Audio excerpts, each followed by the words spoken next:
गतिः भर्ता प्रभुः साक्षी, गति पति स्वामी साक्षी, निवासः शरणं सुहृत्, आश्रय शरणागतवत्सल मित्र, प्रभवः प्रलय स्थानम, उत्पत्ति विनाश स्थिति हूँ, निधानम अव्ययम बीजम, गोदाम अर्थात अविनाशी बीज, गतिः भर्ता प्रभुः साक्षी, निवासः शरणं सुहृत्, प्रभवः प्रलय स्थानम, निधानम अव्ययम बीजम।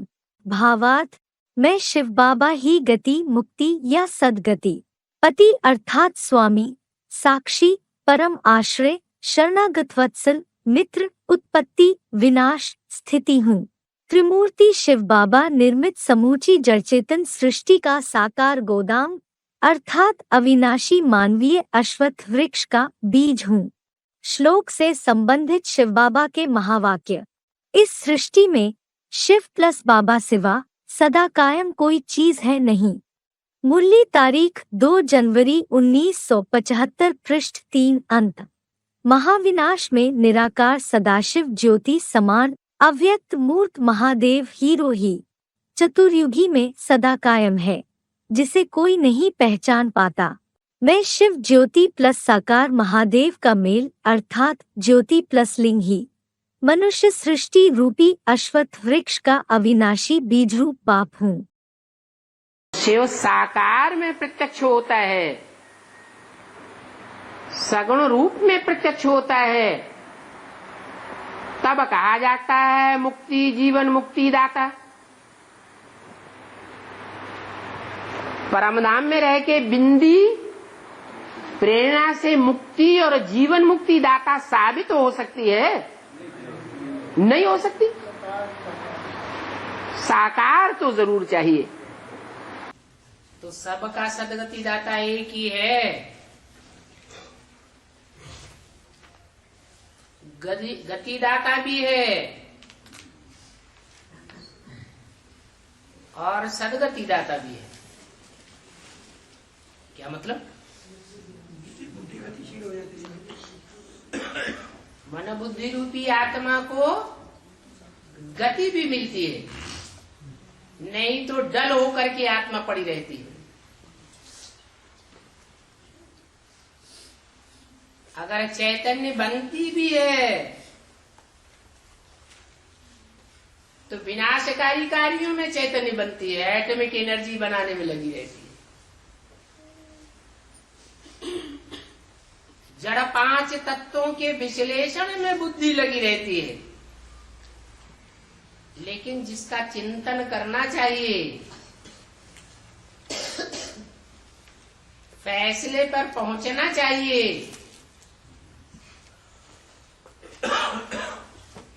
वो फैसले पर पहुंचने वाली बुद्धि नहीं बनती।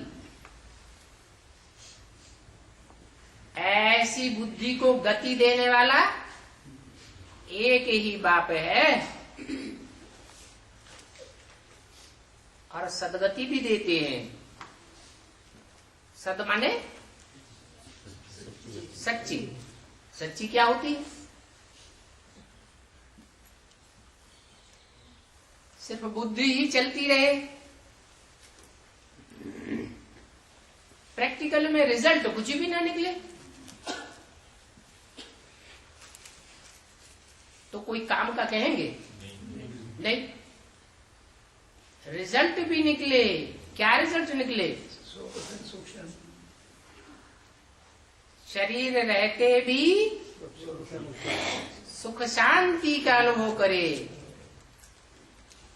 तब कहेंगे सदगति। 13 जुलाई 1968 की वाणी का दूसरा पेज।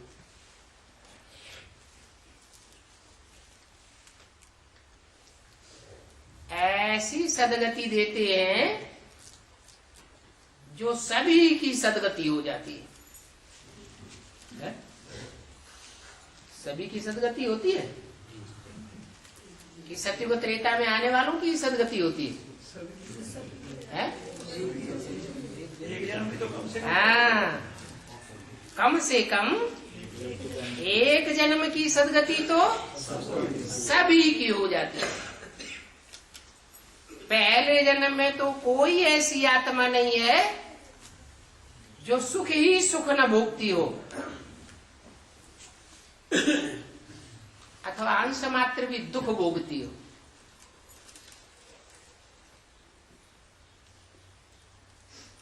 हाँ, ये कहेंगे कि मुक्ति के बाद फिर जीवन मुक्ति का पाठ होता है।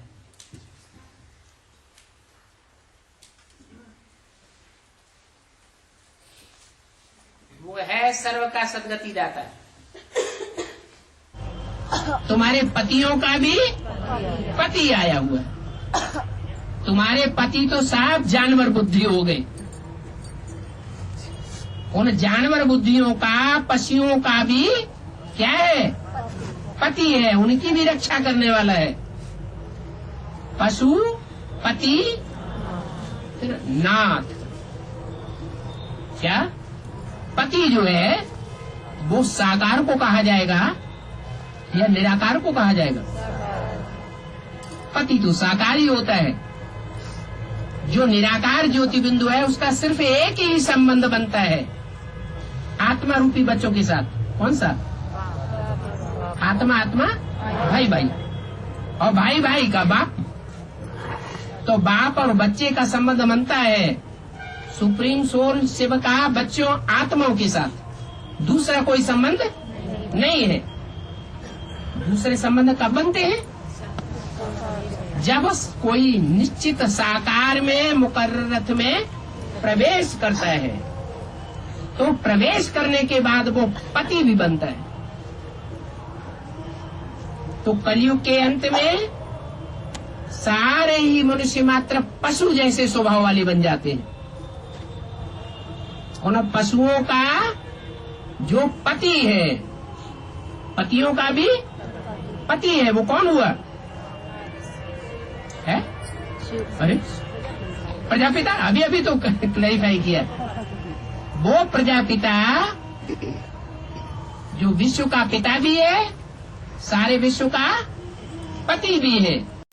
जो भगवान ने काम किया सो नाम रख दिया। भगवान ने क्या काम किया है? अरे स्वामी किसको कहते हैं? है? स्वामी रक्षा करने वाले को कहे हो तो पति कहते हैं। स्वामी कहा जाता है मालिक को। वो भगवान जिसमें आता है मुकर्रर रूप से, उसको क्या बनाता है? विश्व का मालिक बनाता है। तो जो विश्व का मालिक है उसके लिए तो कह सकते हैं स्वामी, सारे संसार का, सारे जगत का। तो जो जिस साकार में मैं प्रवेश करता हूं वो पुरुषार्थ करके अपने को बिंदु बना लेता है। क्या बनाता है? रूह बना लेता है। निराकारी स्टेज में स्थिर हो जाता है। जैसे कि कान है ही नहीं, आंख है ही नहीं, देखते हुए न देखना, सुनते हुए न सुनना। सारी दुनिया ग्लानि करती है कलंकी धर के। ग्लानि कलंक लगाती है, उसको कोई असर होता है? कोई असर नहीं। तो कान है कि नहीं है? कान है या नहीं है? कान कहाँ है? वो बिंदु को कान है? कान नहीं है। जिसमें प्रवेश करता है उसके कान नहीं है। उसको कान है, लेकिन उसके कानों से सुन करके उसको कोई असर, क्योंकि उन कानों से उसको लगाव, उन कानों से उसका लगाव ही नहीं है। उस देह से उसका लगाव नहीं है। लगाव होने से पार्शियलिटी पैदा होती है। क्या पार्शियलिटी कब पैदा होती है? पक्षपात कब होता है? कोई से लगाव होता है तो पक्षपात पैदा होता है। मेरा कोई भी देहधारी से कोई लगाव नहीं है, इसलिए मैं पक्षपाती नहीं हूं, मैं साक्षी दृष्टा हूं। इसलिए बताया कि तुमको समझ जाना चाहिए कि शिव बाबा में ही सारा ज्ञान है। जिसमें आता है उसका नाम देता है शंकर। क्या? शंकरो। सारी अशांत दुनिया में क्या कर देता है? शांति पैदा कर देता है। इसलिए शांति देवा के रूप में गाया हुआ है। क्या? कौन सा देवा? शांति देवा। सुख देवा नहीं है? क्यों सुख देवा क्यों नहीं? जब दुनिया में अशांति भर जाती है तो अशांत दुनिया में वो जन जन में ऐसा ज्ञान भरने का निमित्त बन जाता है। निमित्त माने साकार, कि हर मनुष्य आत्मा वो शांति देवा को पहचान लेती है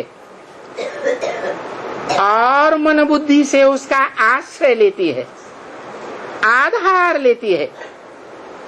जैसा झाड़ के चित्र में ऊपर दिखाया गया है, शंकर का चित्र रखा हुआ है और विनाश काल में सारी आत्माएं उड़ करके हैं ऊपर जा रही हैं।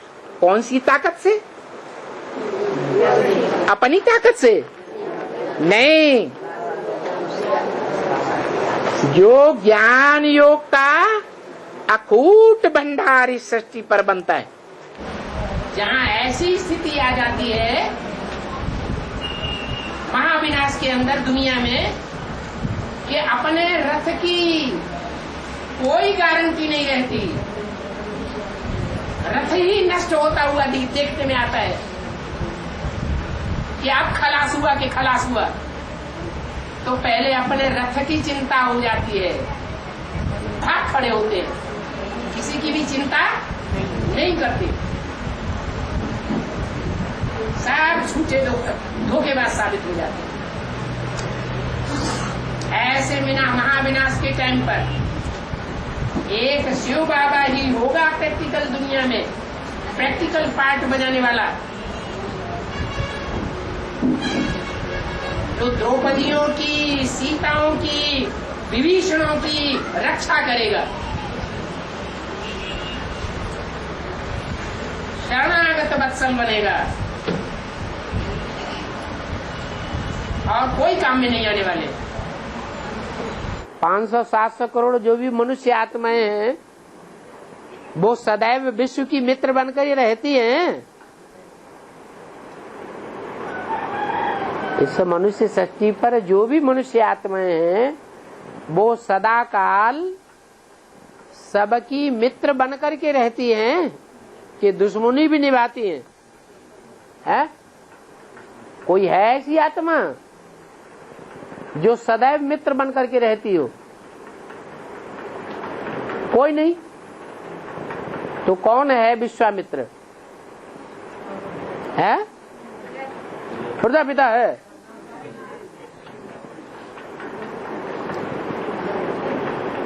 प्रजापिता जो खुद स्वर्ग में चला जाएगा, अपने सूर्यवंशी चंद्रवंशी भांतियों को भी ले जाएगा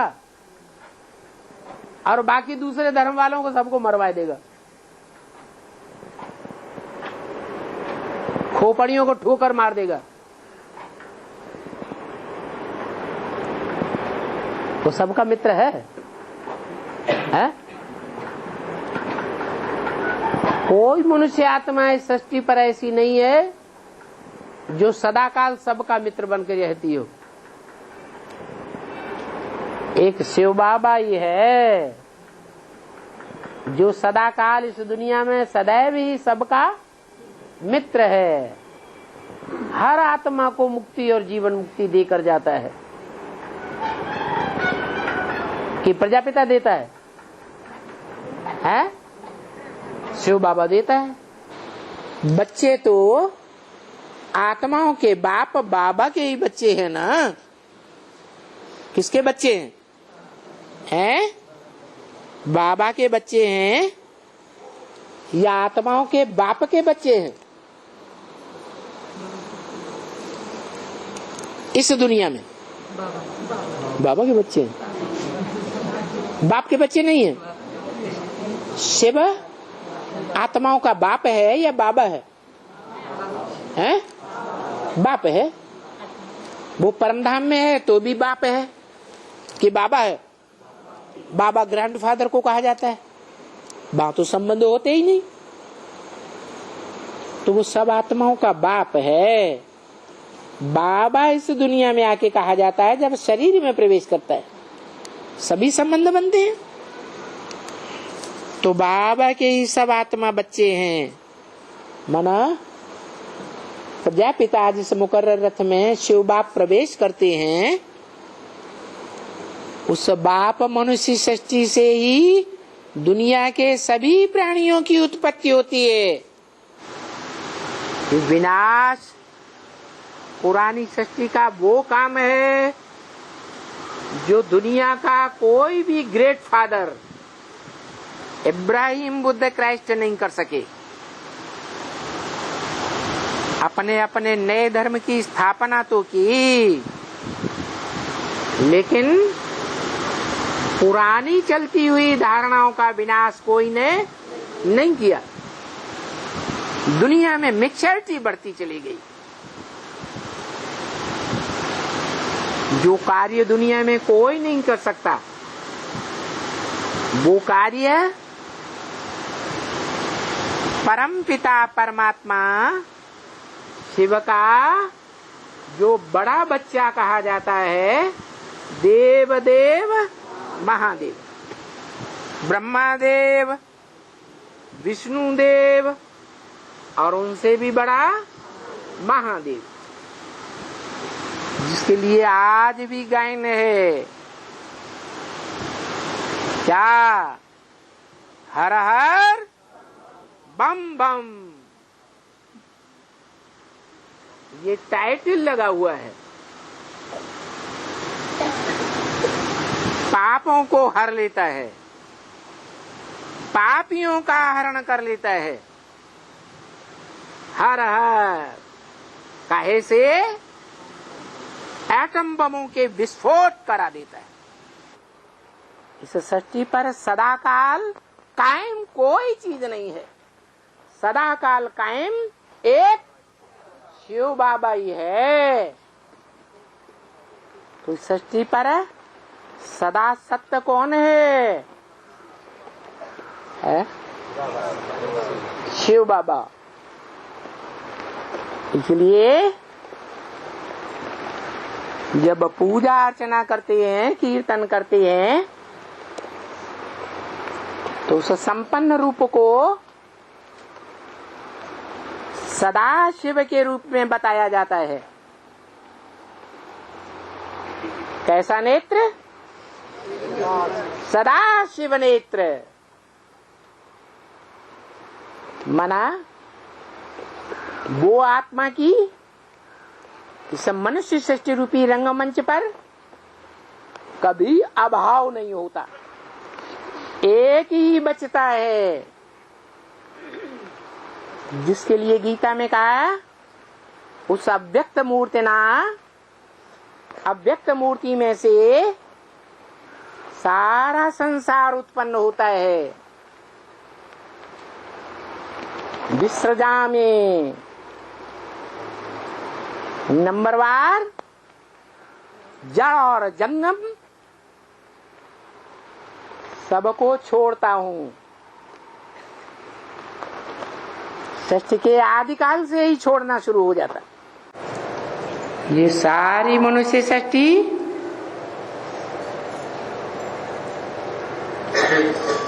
एक वृक्ष के समान है।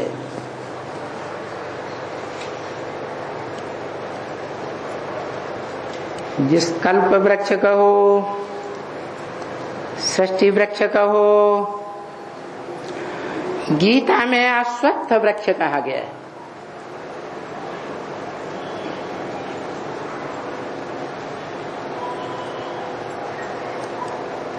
वट वृक्ष भी कहा।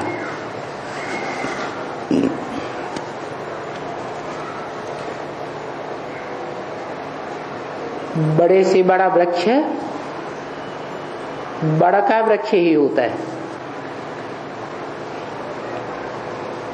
और उसका बीज अति सूक्ष्म होता है।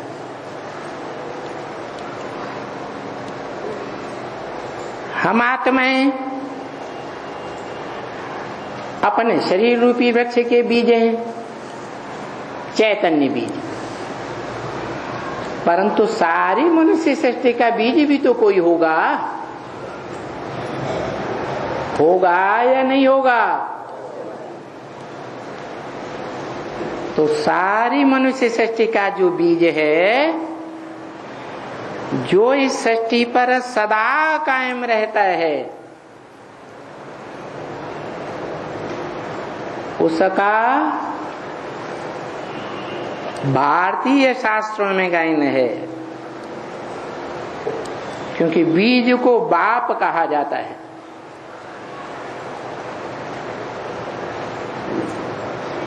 इस जगत का बीज शास्त्रों में गाया हुआ है, जगतम पितरम वंदे पार्वती परमेश्वरो। सारी जगत के पिता शंकर को माना जाता है। इसीलिए एक महादेव शंकर का ही नाम है, जो निराकार शिव के साथ जोड़ा जाता है, सदा शिव के साथ जोड़ा जाता है। और देवात्माओं में या 33 करोड़ देवताओं में या सारी मनुष्य सृष्टि में या मनुष्य सृष्टि में जो भी दुखदाई राक्षस हैं, उनमें से किसी का नाम शिव के साथ नहीं जोड़ा जाता। सदा काल कायम एक ही शिव बाबा है। शिव बाबा साकार और निराकार का मेल एक ही है। वो इस सृष्टि पर सदा कायम है। उसी के लिए गायन है, कालों का काल, महाकाल, जिसको कोई काल खा ही नहीं सकता। सृष्टि का महामृत्यु का काल, क्योंकि सामान्य मौत तो 84 जन्मों में आती ही रहती है,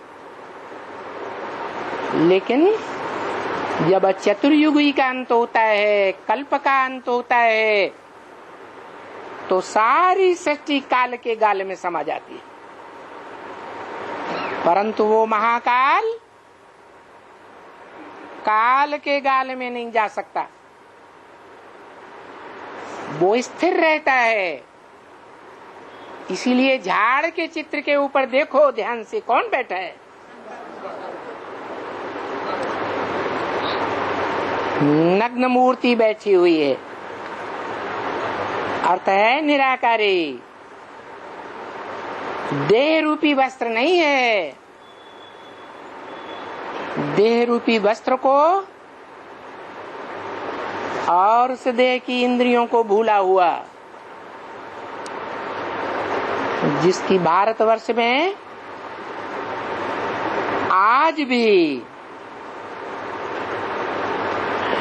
शिवलिंग के मंदिर बनाकर खास पूजा होती है। तो कोई बताए कि जो पूज्य रूप शिवलिंग रखा हुआ मंदिरों में, और सोमनाथ के मंदिर में भी शिवलिंग, वो किसकी यादगार है?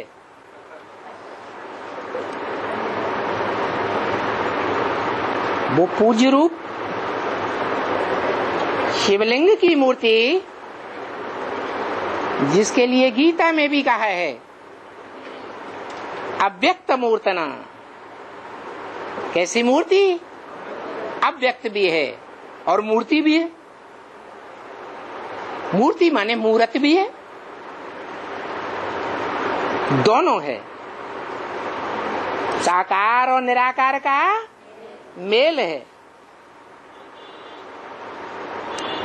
वो लिंग अव्यक्त इसलिए है कि उसमें शरीर की कोई भी इंद्रिय, नाक, आंख, कान, हाथ, पांव, कुछ भी नहीं दिखाया गया।